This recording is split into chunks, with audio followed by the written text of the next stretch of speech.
I'm going to tell you about my rocket stove.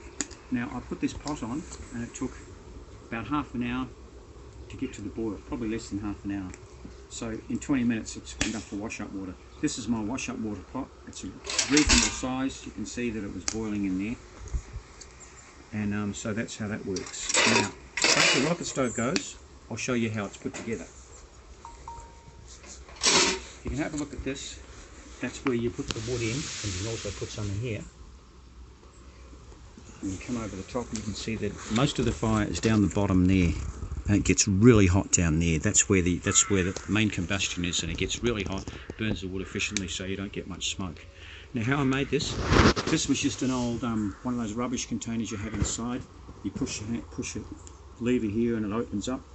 So the lid is on the bottom, and I put another thing in there. And this here, this square part is a tube, and I'll show you what it is. So see this diagram here. This is the cylinder I talked about, the big cylinder, the rubbish container. That was a square piece of channel, or whatever you call it, square section of steel. I cut it and I welded it together there.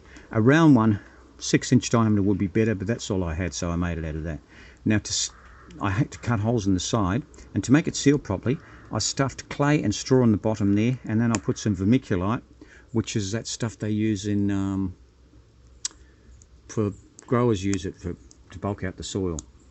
And then I put some clay and straw at the top there to seal things as well. And as you can see, I've got some handles here, which 2 of them, and that's what they're for.